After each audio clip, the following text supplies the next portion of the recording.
નમસ્કાર, પાટીદાર સૌરભ ન્યૂઝમાં આપનું સ્વાગત છે।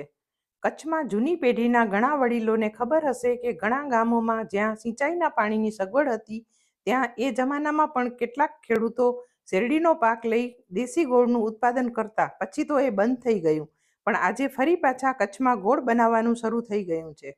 આજે વાત કરવી છે કચ્છના અબડાસા તાલુકાના કનકપુર ગામના રહેવાસી ખેડૂત પ્રદીપભાઈ ભીમજીભાઈ ડાયાણીની, જેઓ પ્રાકૃતિક ખેતી તરફ વળી કચ્છની પથરાળ ઉજ્જડ જમીનને ખેડીને સંપૂર્ણ ગાય આધારિત ખેતીથી નજીવા ખર્ચ સામે ગુણવત્તાયુક્ત મબલક શેરડીનું ઉત્પાદન મેળવી ગુજરાતભરમાં પોતાના દેશી ગોળની નિકાસ કરી મહત્તમ આવક મેળવી રહ્યા છે।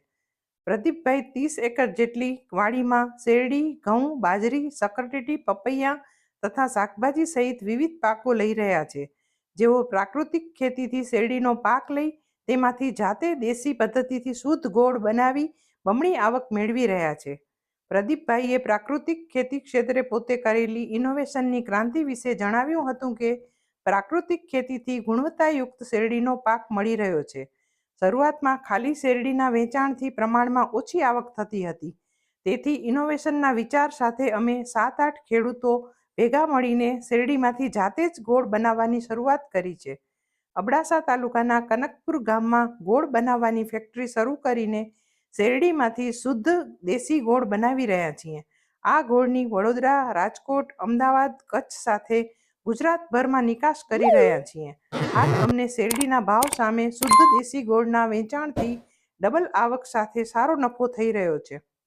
પ્રદીપભાઈ કચ્છના ખેડૂત મિત્રોને પ્રાકૃતિક ખેતી અપનાવવા અનુરોધ કરતા જણાવે છે કે પ્રાકૃતિક ખેતી મનુષ્ય અને પર્યાવરણ માટે ઉપયોગી છે, તેથી પ્રાકૃતિક પદ્ધતિથી ઝેરમુક્ત ખેતી કરીને જમીન, પર્યાવરણ અને સ્વાસ્થ્યનું જતન કરીએ। હું અત્યારે 30 એકરમાં ખેતી કરું છું ને મેં પ્રાકૃતિક ખેતી શરૂઆત 1 એકરથી કરી હતી ને 1 એકરમાં મેં ત્યારે પપૈયાનું વાવેતર કરેલું હતું ને ઉનાળાના વખતે બહુ ગરમી પડી ને ત્યાર પછી બહુ વરસાદ આવ્યો તો મેં 8 એકરમાં પપૈયાનું વાવેતર કરેલું હતું। એનામાંથી 1.5 એકરમાં જે સંપૂર્ણ ગાય આધારિત એટલે પ્રાકૃતિક કરેલું હતું એનામાં મને પૂરેપૂરું રિઝલ્ટ મળ્યું। તો વરસાદના લીધે બહુ બધું પેલું સુકારો આવ્યો ને ગરમીમાં બહુ સુકાઈ ગયા પપૈયાના ઝાડો। તો એનામાં જે કેમિકલવાળું ખેતી કરતો હતો એના મને 70% લોસ ગયો, એટલે 30% ઝાડવા રહ્યા અને 1.5 એકરમાં મારું 30% જ નુકસાન થયું ને 70% મારા વ્યવસ્થિત પેલા હતા પપૈયાના રોપ એ સારો એમાં આવક થઈ।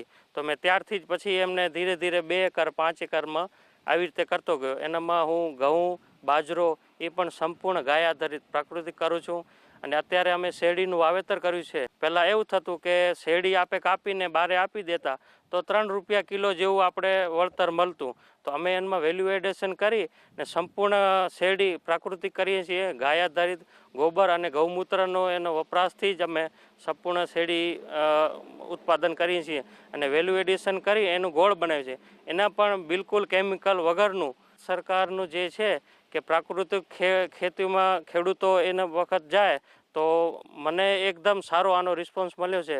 તો એવી જ રીતે હું દરેક ખેડૂતોને આગ્રહ કરું છું કે આપણે પણ પ્રાકૃતિક ખેતી તરફ જઈએ।